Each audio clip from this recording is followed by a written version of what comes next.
Bom dia, gente. Tudo bem? Obrigada pela presença de vocês nessa live sobre o projeto Professor Tutor dos anos finais. Então, a gente tem como público aqui os supervisores, os PECs, professores, coordenadores pedagógicos das escolas do projeto Professor Tutor anos finais. Eu sou a Jennifer, faço parte aqui da equipe de recomposição das aprendizagens. Estou aqui hoje na live com a Keila e com a Ana. Olá, tudo bem? Prazer. Meu nome é Keila, faço parte da equipe de recomposição também, à frente do projeto Professor Tutor. Oi, gente, eu sou a Ana, tudo bem? Eu sou formadora, sou especialista no material Coruja. Sejam todos bem-vindos. Bom, gente, bom dia. Hoje a nossa live tem o propósito de a gente passar por alguns pontos aqui do projeto, né? Então, a gente quer compartilhar com vocês um pouco da estrutura, como que o projeto ele se organiza. Então, a gente sabe que tem alguns pontos aqui que já são familiares, principalmente para as escolas do piloto do ano passado, que já participaram do projeto, mas tem muita escola nova entrando, tem professores chegando agora na escola, então a gente quer, em um primeiro momento, resgatar essas informações sobre o projeto, compartilhar aqui com vocês também, com a presença, né, e o apoio da Ana, sobre o material do Coruja, qual que é a metodologia, como que ele precisa ser trabalhado com esses estudantes, trazer um ponto aqui também sobre as tarefas, né, que precisam ser realizadas com os estudantes, o passo a passo de como aplica, né, como que vocês podem se organizar, e próximos passos, qual que vai ser a nossa agenda formativa para os próximos meses nesse semestre.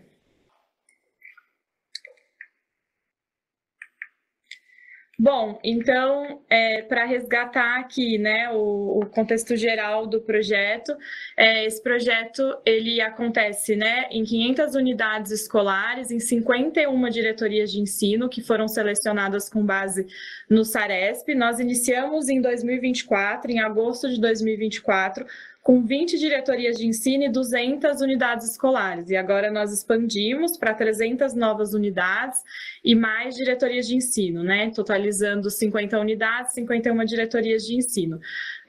Como que esse projeto ele se organiza? Com a contratação de um docente com carga horária de 25 horas, 20 aulas semanais, né? Então, a gente tem um docente para a língua portuguesa e um docente para matemática, totalizando ali as 20 horas semanais. A seleção dos estudantes ela é feita com base na indicação que a gente realizou ali através da sede de estudantes elegíveis, mais a indicação do professor regente, né? E a partir dessa indicação da base que a gente encaminhou, mais os alunos que vocês identificavam que precisam participar do projeto, foi realizada uma avaliação diagnóstica. As turmas elas são compostas com alunos, né, com até 15 estudantes, e esse professor ele vai sempre dedicar de 3 a 4 aulas semanais com cada turma. Então, nós temos aqui na frente de material estruturado, pensando ali no foco da recomposição, com foco nos volumes iniciais do material, então volume 1, 2 e 3, pensando em alfabetização e letramento matemático, e o pilar aqui de formação de professores, então a gente vai compartilhar, que a gente vai ter mais encontros assim da live, né, desses momentos com vocês. A gente também tem o planejamento de aula via AVA EFAP.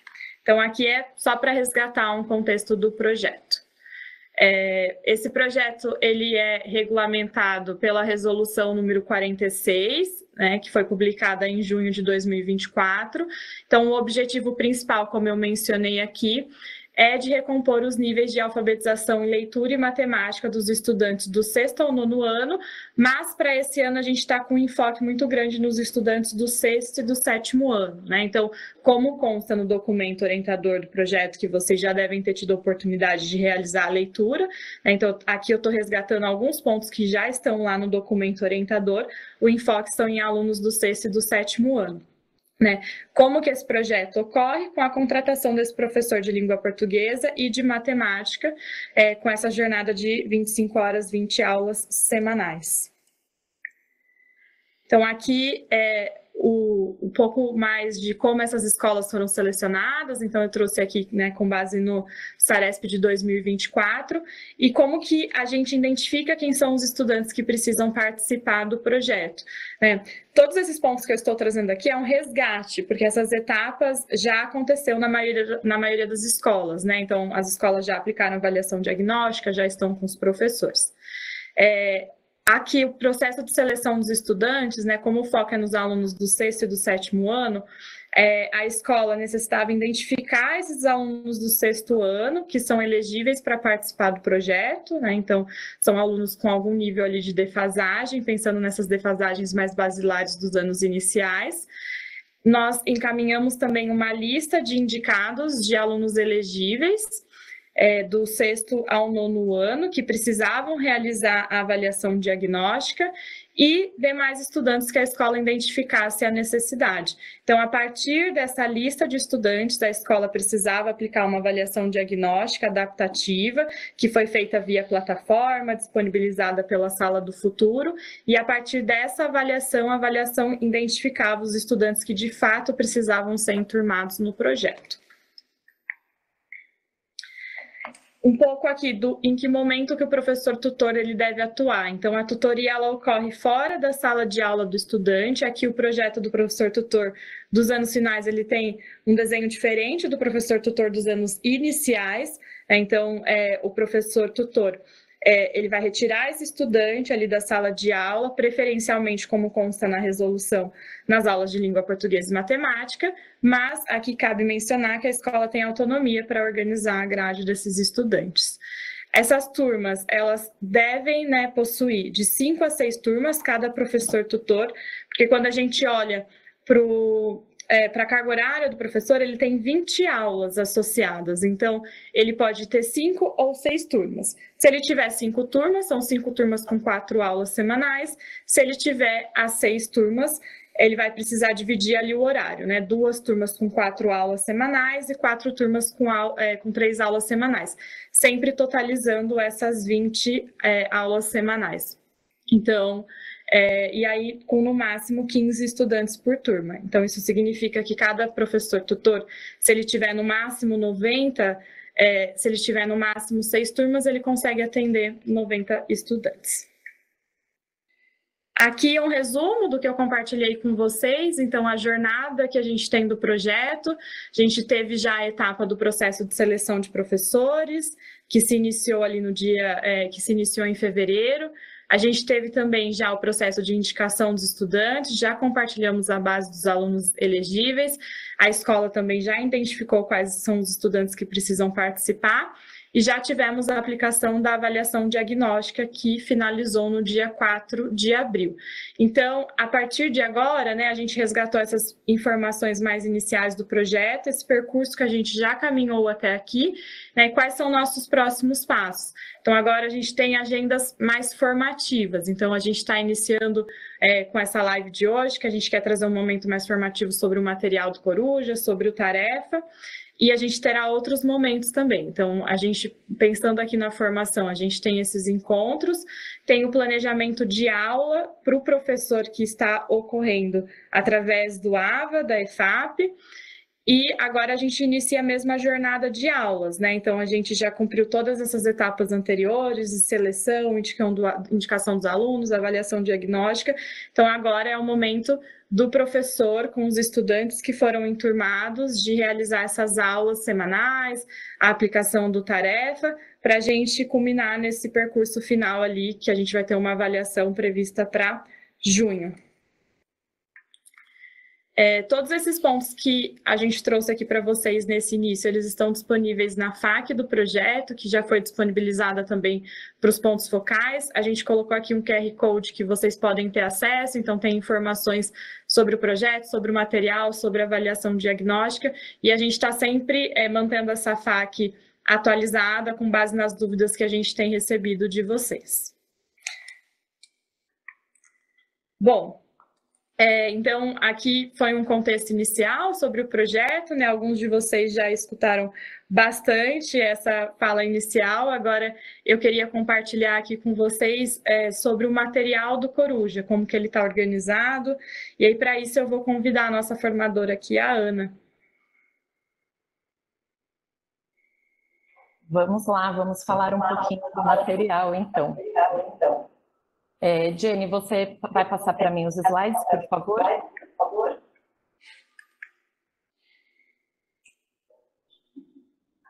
Então, vamos falar um pouquinho da estrutura desse material, né? O material Coruja, ele tem 5 volumes de língua portuguesa e 5 volumes de matemática. Então, ao todo, são 10 volumes. Mas como a própria Jenny disse, o foco do nosso projeto é nos 3 primeiros volumes, né? Volume 1, volume 2 e volume 3. E cada um desses volumes, ele tem 2 partes, parte 1 e parte 2.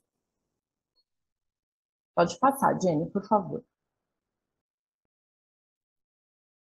É importante a gente saber, né, que os volumes 1, 2 e 3, tanto de português quanto de matemática, eles começam com histórias.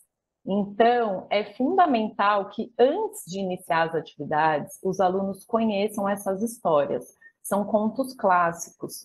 Então, é importante que o professor tire um momento, né, para ler essas histórias, para verificar se os alunos compreenderam, porque as atividades estão atreladas às histórias, né? Mesmo nos volumes de matemática. Então, a gente vai encontrar atividade que pede para contar elementos da cena, que pede para contar quantas pedrinhas o João da história, João e Maria, deixou cair na floresta, enfim. Então, começar pela história é super importante.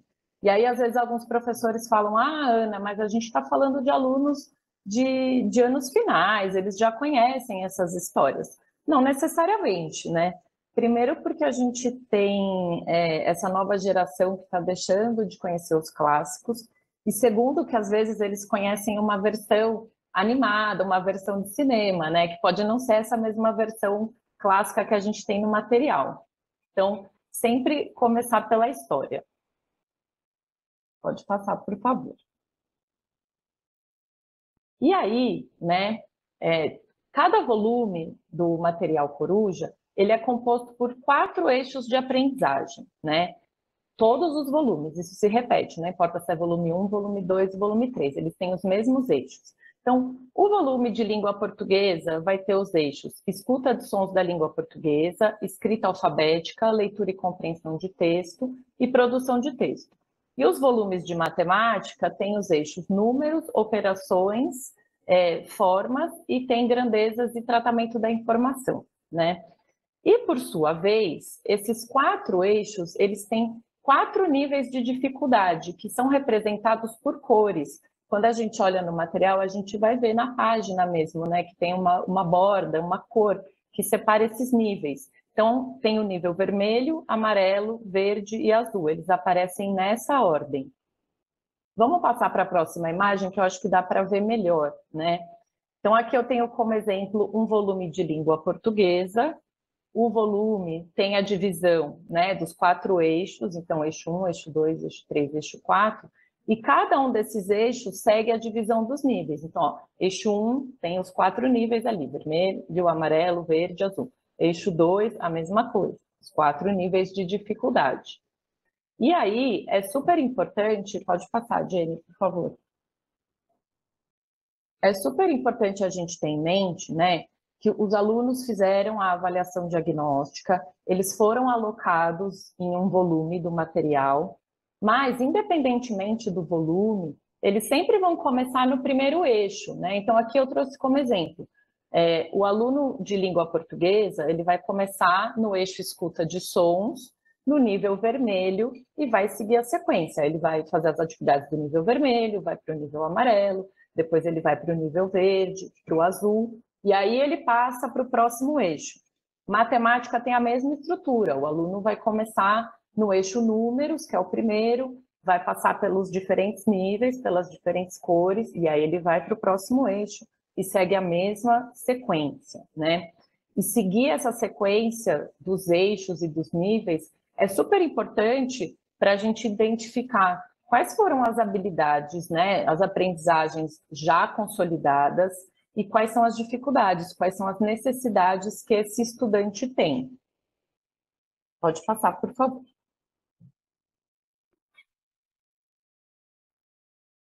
E aí, a gente vai perceber também, nessa progressão dos níveis dentro do eixo, né, que as instruções, elas evoluem gradualmente em complexidade. Então, às vezes, os professores estranham, falam, nossa, mas acho que eu já vi esse enunciado é muito parecido com um outro que eu já vi, né, no nível que o aluno passou. E sim, é assim mesmo, por isso, é uma progressão, né, gradual. A gente não dá um salto muito grande. Então, para o aluno poder fazendo esse caminho dentro dos níveis, a gente vai ver que tem orientações muito parecidas, que muda ali uma coisinha, que vai ficando um pouco mais difícil, né? E é assim que o aluno pode superar suas dificuldades. Pode passar, por favor. E aí, aqui eu queria trazer um exemplo mais prático, né, de como a gente pode utilizar o material Coruja, porque apesar dele já ser estruturado, né, baseado nas competências da BNCC, baseado também no desenho universal para aprendizagem, ou seja, ele já considera as habilidades e as necessidades dos estudantes na sua estrutura. Mas como a gente está falando de estudantes que precisam, né, da recomposição de aprendizagens, estudantes que estão com dificuldade, pode ser que a gente precise oferecer mais suporte, né? Então, aqui eu trouxe um exemplo de uma atividade, né? Então, tem essa atividade, ela é do volume 2 de língua portuguesa, ela é do eixo escuta de sons do nível amarelo. Então, meu aluno começou no eixo escuta de sons, ele já fez o nível vermelho, agora ele está no nível amarelo, né? É uma atividade que pede que o aluno leia as palavras ali da história Festa no Céu, ele tem que ler as palavras, e aí ele tem que segmentar e contar sílabas. Vamos supor que meu aluno apresentou dificuldade nessa atividade, né? Como que eu posso apoiar o meu aluno? Existe uma tendência do professor, e eu vou falar isso porque eu sou professora também, né? Que às vezes a gente se depara com uma dificuldade e aí a gente fala, bom, se meu aluno está com dificuldade de separar sílaba, então eu vou oferecer listas e listas de palavras e ele vai separar muitas sílabas. E às vezes esse não é o melhor caminho, né? Se o aluno está com dificuldade, às vezes eu preciso fazer uma diferenciação. Então, Jenny, passa para o próximo, por favor, para a gente fazer essa reflexão de como eu posso apoiar o meu aluno. Aqui, olha só, né? Eu repeti ali a atividade original, que era de segmentação de sílaba, e eu trouxe 3 opções de diferenciação do ensino, né? O que é fazer diferenciação do ensino, diferenciação da instrução? Nada mais é do que adaptar a instrução às necessidades do meu aluno. Então, se o meu aluno está com dificuldade ali na atividade de segmentar sílaba, o que eu posso fazer? Eu posso propor ali um jogo das palavras, né? Um jogo de palmas. Então, eu vou juntar um grupinho, os alunos vão falar palavras em voz alta e a gente vai contar essas sílabas batendo palmas. Eu posso usar o próprio movimento da minha boca. Então, vamos observar quantas vezes a nossa boca abre e fecha para pronunciar palavras? Ou eu vou mostrar para o meu aluno, né? Talvez ele precise entender o conceito de sílaba. Eu vou mostrar visualmente ali para ele qual que é a diferença, né? Do todo, da palavra, dos pedaços da palavra que são as sílabas e depois das letras, que são as unidades menores. Então, vejam que aqui eu ofereci 3 caminhos diferentes para o meu aluno atingir o mesmo objetivo, o objetivo inicial, né, que era de segmentar sílabas. E aí eu trouxe também um exemplo de matemática, não vamos pensar só na língua portuguesa, trouxe um outro exemplo para a gente pensar de uma maneira mais prática, né? Aqui eu estou pegando como exemplo uma atividade do volume 2 de matemática. O meu aluno, ele já está no eixo operações, então é o segundo eixo, ele já fez o eixo números, os 4 níveis, agora ele está no eixo operações, e ele está no nível azul, veja, ele está no nível mais difícil, ele já fez o vermelho, o amarelo, o verde, agora ele está no azul. E ele demonstrou dificuldade aí numa atividade, que é uma atividade de cálculo, e é uma atividade um pouco diferente do que os alunos estão acostumados, porque ele precisa criar as operações a partir do resultado, né? E aí, como que eu posso ajudar o aluno que está apresentando dificuldade nessa proposta? Vamos ver as soluções que eu trouxe. Aqui eu tenho duas sugestões, né? E aí, estou chamando de sugestões, claro, porque o professor vai fazer o seu planejamento, vai conhecer os seus alunos e pode trazer muitas outras. Aqui eu estou sugerindo usar materiais manipuláveis, e quando eu falo materiais manipuláveis, não precisa ser nada muito elaborado. Eu posso trabalhar com tampinhas, com palito, com feijões, coisas muito simples, né? Porque aí eu posso mostrar para o meu aluno, se ele precisa achar o resultado 12, então eu já posso oferecer para ele 12 tampinhas, que é o todo, e eu peço para ele separar. Eu falo, olha, faz 2 grupos, né, do jeito que você quiser, e vamos contar. E aí, se o meu aluno fizer um grupo de 7 e um grupo de 5, né, eu mostro para ele que isso pode ser traduzido na linguagem matemática, e daí eu posso colocar 7 mais 5 igual a 12. Eu também posso usar a reta numérica, a linha numérica, que é muito comum. Então, ali tem, o meu aluno precisa achar o resultado 11. Então, eu mostro para ele que na reta numérica ele pode escolher qualquer número que seja menor do que 11. E daí, do número que ele escolher, ali o exemplo, o 5, por exemplo, ele escolheu o 5, ele vai contar, né, quantos passos ele vai dar na reta para chegar até o 11. E depois eu tenho que, claro, mostrar para ele que isso a gente coloca em linguagem matemática. Então, 5 mais 6, 11. Então, vejam como a gente pode, né, usar o material coruja e ampliar esse material. E esses exemplos que eu trouxe aqui hoje para a gente pensar na diferenciação, eu retirei do material coruja de olho. O material coruja de olho é um material de suporte ao professor, e vocês podem acessar, a Jennifer mostrou no começo da apresentação, o QR Code, né, do FAQ.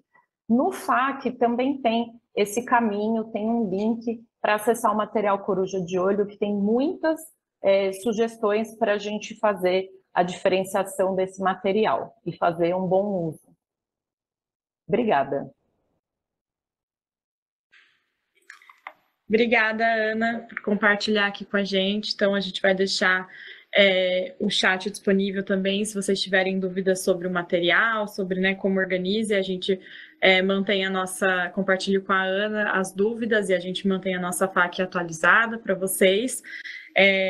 Agora eu vou chamar aqui a Keila, né, porque um dos processos que a gente tem entender esse uso do material para aplicar ali com os estudantes, e a gente, durante a semana, uma aula é sempre dedicada para o uso da tarefa, né, para a tarefa. Então, dessas 4 ou 3 aulas semanais, o professor sempre deve, uma aula na semana, aplicar a tarefa com os estudantes, porque essa tarefa ela é complementar ao material. Então, a Keila vai trazer aqui para a gente sobre o uso da tarefa, né? Tanto a parte mais do processo, de como você registra essa tarefa, mas também para entender o percurso do estudante, como a tarefa está relacionada com o material. Exato. Vamos lá, então, passar para a nossa tarefa. Aqui um resgate com vocês, para a gente falar sobre o tarefa, né? Então, o objetivo dele é justamente poder ampliar a oferta de questões aos estudantes, dando ele mais possibilidades de praticar, né, a habilidade que ele já está em desenvolvimento no material. E ela proporciona, né, ela traz para a gente muito a questão dos dados, né, dados relevantes e concretos sobre a aprendizagem desse aluno, sobre como está evoluindo o nosso estudante no projeto. Por isso, ela ser assim, fundamental a prática semanal do tarefa, para que a gente justamente tenha essa possibilidade de proporcionar isso, né, a possibilidade de praticar o desenvolvimento da habilidade e também poder acompanhar a evolução do estudante no projeto. E como o tarefa é estruturado, né? São 6 questões no formato similar ao material coruja, né, que o aluno já trabalha. Ele realiza as questões no mesmo volume, eixo e nível, até superar esse desafio, até o professor ali identificar que aquele desafio já foi superado, esse aluno já pode evoluir, esse aluno já pode avançar. Ele realiza apenas questões referentes ao volume, a dificuldade correspondente ao material que ele está no momento, né? Então, isso é uma questão importante da gente estar atento, né? Realizar questões referentes ao volume, eixo e nível de dificuldade correspondente ao material que ele está no momento. e ele consegue também, ao realizar a tarefa, visualizar seus acertos e erros ali nas questões. Qual é a frequência de realização dessas tarefas? As tarefas são semanais, uma vez por semana. Então, vamos dar, ali são 2 exemplos, né? Se você professor, são 3 aulas semanais, a aula do tarefa será na sua 3ª aula, na sua última aula da semana. Se você, professor, está com uma turma dando 4 aulas semanais, você vai realizar a tarefa na 4ª aula daquela semana. Então, sempre lembrar que uma vez por semana a tarefa precisa ser realizada junto ao aluno. Registro do percurso. O registro do percurso será super importante para que a gente consiga atribuir a tarefa de forma correta a esse aluno. Então, o professor tutor deve sempre estar atento em qual eixo e nível o estudante está no último dia de aula antes da aplicação do tarefa. Como a gente comentou lá, se eu sou professor, dou 3 aulas semanais, na minha 2ª aula, eu preciso registrar esse percurso, aonde meu aluno está naquele momento, para que eu possa atribuir a tarefa a ele, para que na 3ª aula ele realize a tarefa correspondente ao eixo e o nível que ele está. Ok? E qual deve ser a tarefa que eu devo atribuir a esse estudante? Né? A gente colocou para vocês que o estudante deve realizar a tarefa de acordo com o nível em que estão. Portanto, né, ao final da aula anterior, como nós já comentamos no slide anterior, se eu estou com 3 aulas semanais, ao final da 2ª aula, o tutor registra o volume, a parte, o eixo e o nível, né, a cor em que aquele estudante está. Aqui embaixo a gente dá um exemplo, coloca ali para vocês um exemplo do acompanhamento dos estudantes. Você tem a coluna ali com o nome dos seus estudantes daquela turma, o volume e a parte que os estudantes estão, e as 4 semanas, né, que seria ali correspondente basicamente a um mês de aula com essa turma. E cada semana está dividida ali em eixos, são os 4 eixos que a Ana comentou lá do material, né, volume, parte, eixo e o nível, a cor que o aluno está, tá? Ali o exemplo da Ana Clara Silva, ela está no volume 1, parte 1, eixo 1, vermelho. Na 2ª semana, ela continuou no vermelho, no eixo 1. Na 3ª semana também, ela foi apresentar uma evolução na 4ª semana, que ela continuou no volume 1, parte 1, e ela foi no eixo 1, mas mudou para o amarelo. Tá? Então, esse registro é que vai auxiliar você, professor, a entrar na plataforma, né, do tarefa, registrar a evolução do seu aluno e ele poder receber a tarefa correspondente.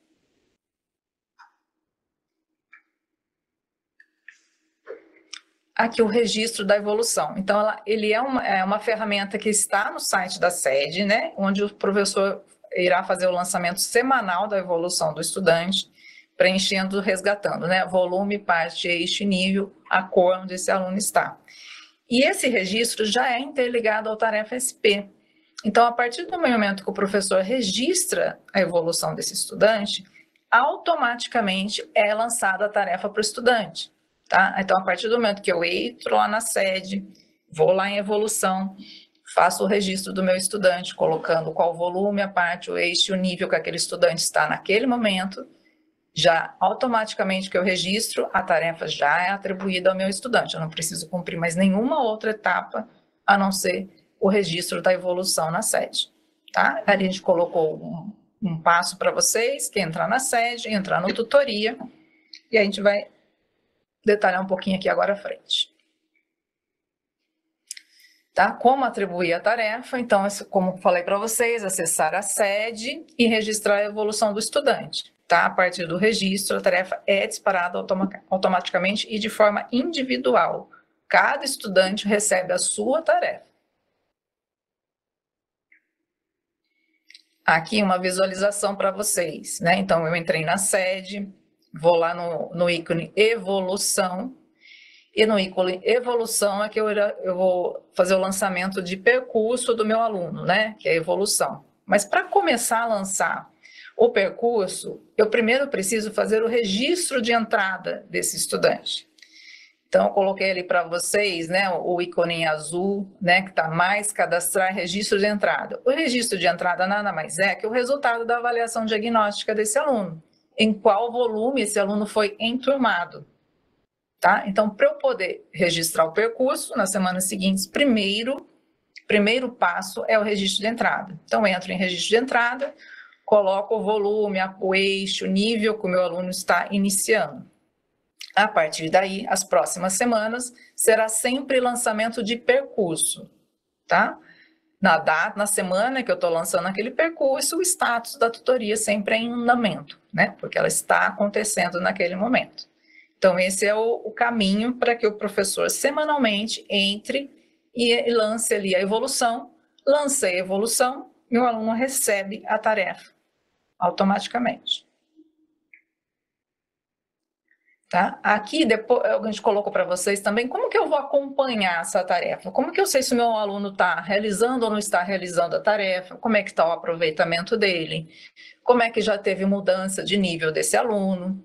Tá? Então, em breve, a gente acredita que é impossível ainda, nessa semana já vai estar disponível para vocês o relatório do tutoria também na sede. Logo embaixo do item evolução, vai vir o relatório tutoria, você vai clicar em estudante, vai poder selecionar e ver ali como é que estão né, os estudantes da sua turma, né? Se ele já concluiu ou não concluiu a tarefa, qual foi o aproveitamento dele naquela tarefa e como que está a evolução, né?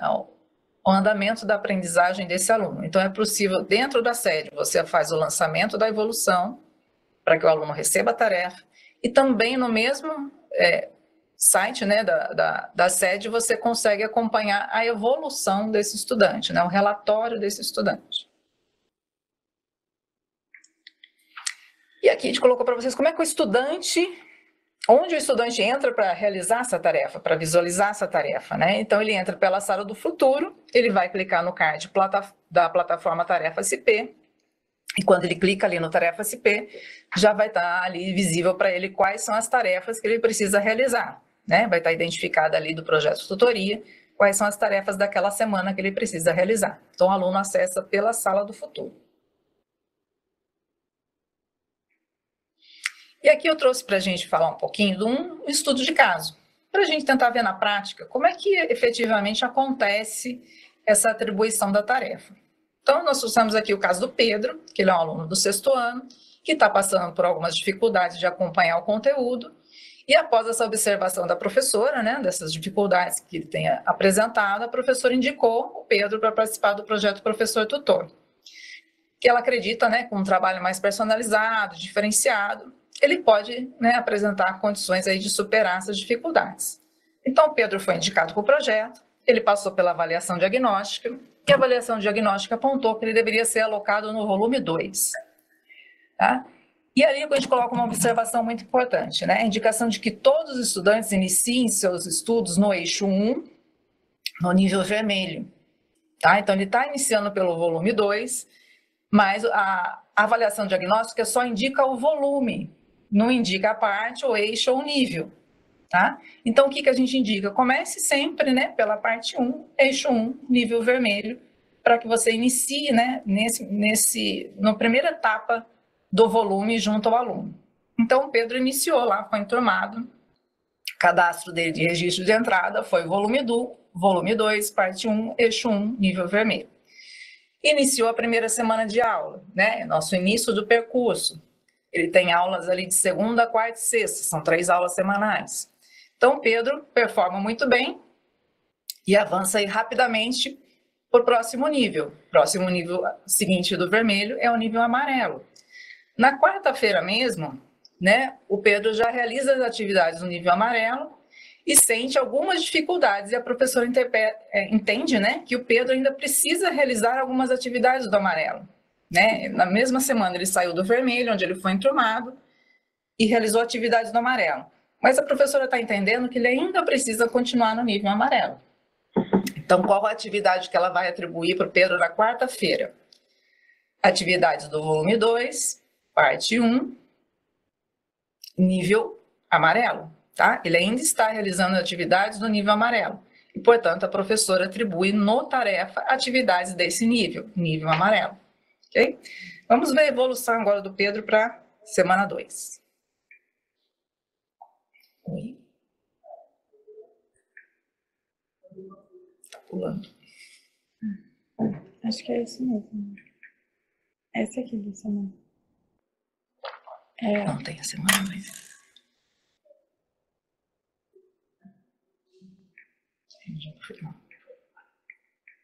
Tá certo. Aqui. Não tá faltando a semana 2, 3.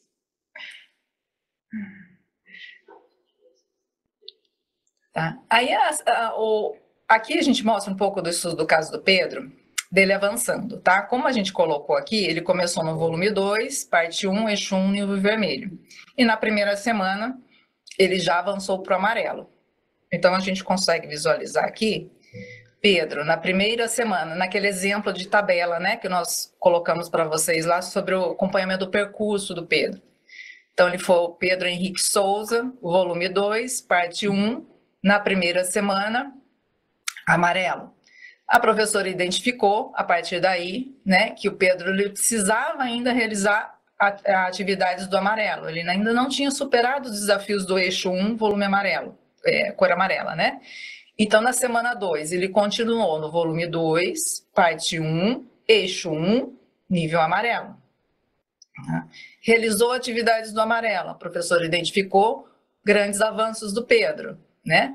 Nessa semana. Então, na semana 2, já fez o lançamento para ele de atividades do volume 2, parte 1, eixo 1 ainda, mas para o nível verde, tá? Ele já passou para o verde, tá? Então, na semana 2, o lançamento de tarefa dele já foi da semana 3 já para o verde.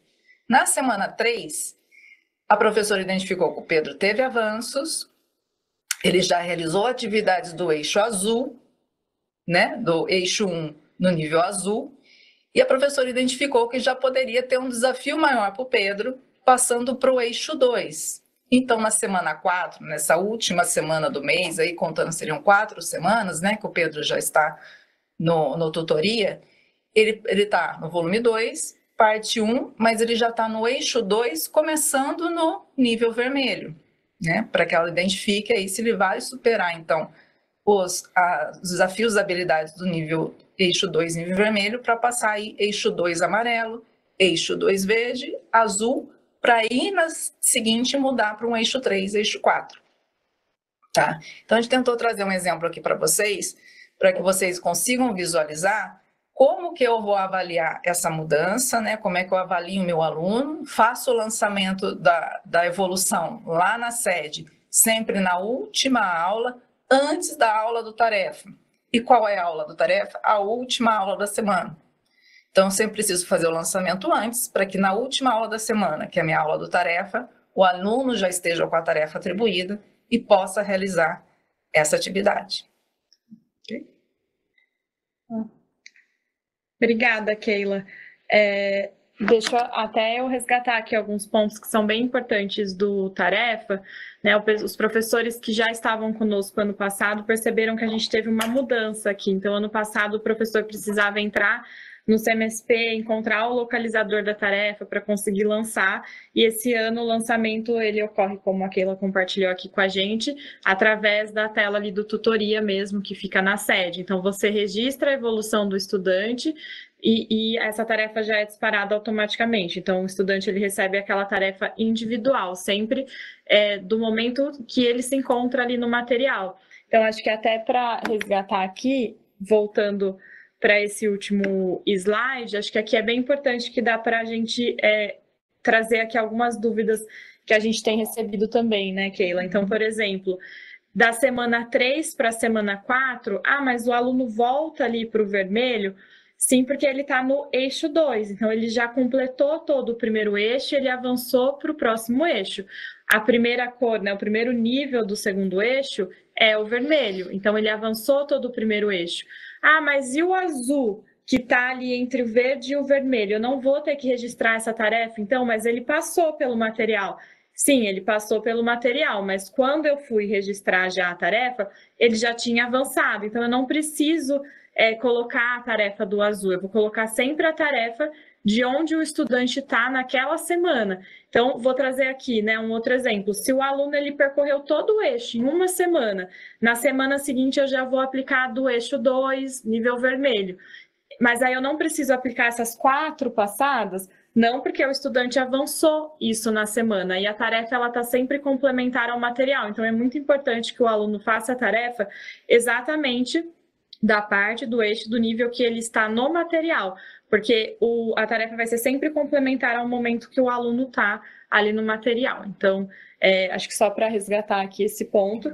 E também o quão importante é vocês fazerem esses registros da evolução, que é por onde a gente acompanha também, né, a evolução do estudante. Então, esse estudante ele precisa ali uma vez na semana realizar aquela tarefa que a gente consegue acompanhar o percurso, o progresso desse estudante.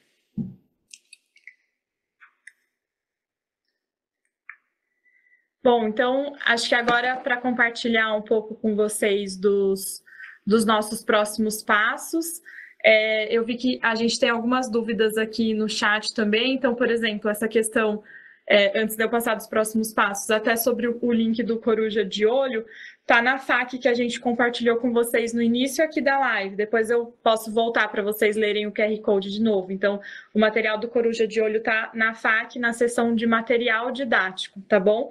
Eu vou passar aqui os próximos passos e a gente pode colocar aqui de novo o QR Code para vocês terem acesso à FAQ. Bom, então compartilhando com vocês aqui um pouco do nosso cronograma formativo das lives, tá bom?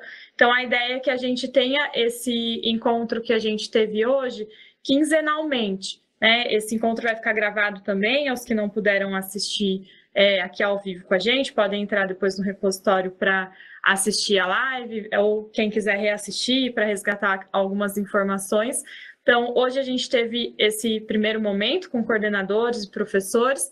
Está previsto ali para o dia 22 um segundo momento, né? Então, que a gente resgate aqui um pouco mais da tarefa e aí a gente entenda com vocês como que está esse acompanhamento da evolução do aluno. Depois, um outro momento no dia 6 de maio e no dia 20 de maio. Então, quinzenalmente nós teremos esses encontros. E aqui eu acho que tem um ponto importante que no próximo slide eu vou compartilhar com vocês um formulário. E aí a gente vai pedir para que vocês preencham esse formulário, que é muito importante para que a gente acompanhe o andamento, a evolução das escolas e entenda em que momento, né, que cada escola está do projeto, até para a gente propor a pauta das dos nossos próximos encontros.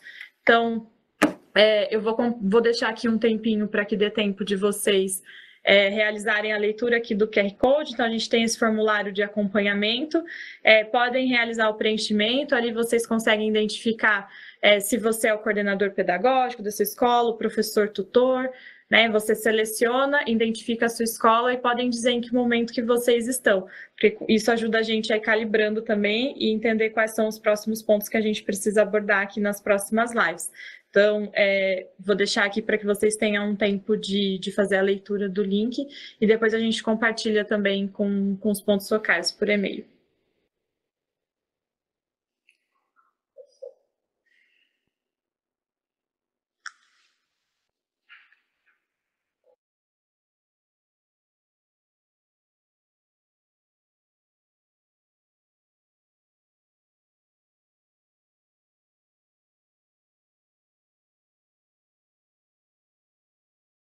Aqui uns minutinhos para todo mundo conseguir fazer a leitura.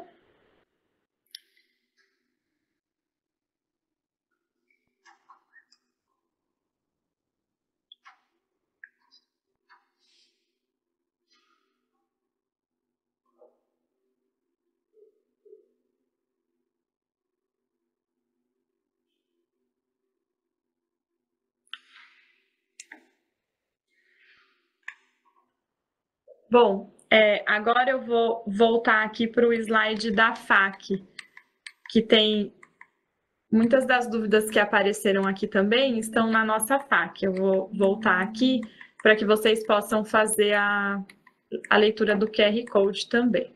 Aqui, vou deixar mais alguns minutos para vocês fazerem a leitura da FAQ também.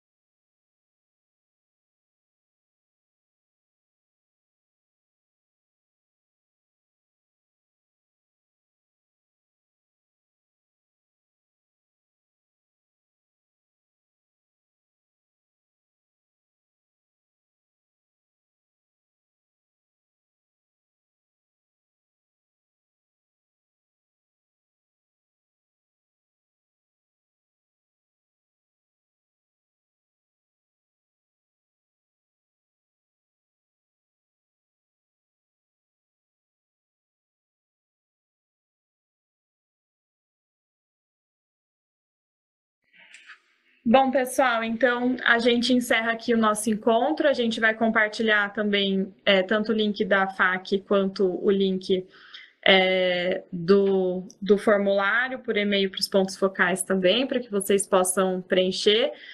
Agradecemos muito a presença de vocês aqui, reafirmo que essa live também vai ficar gravada, e a gente se encontra, então, daqui a 15 dias, aqui nos mesmos canais, para a gente continuar o acompanhamento do projeto. Obrigada, Keila. Obrigada pela presença de todos.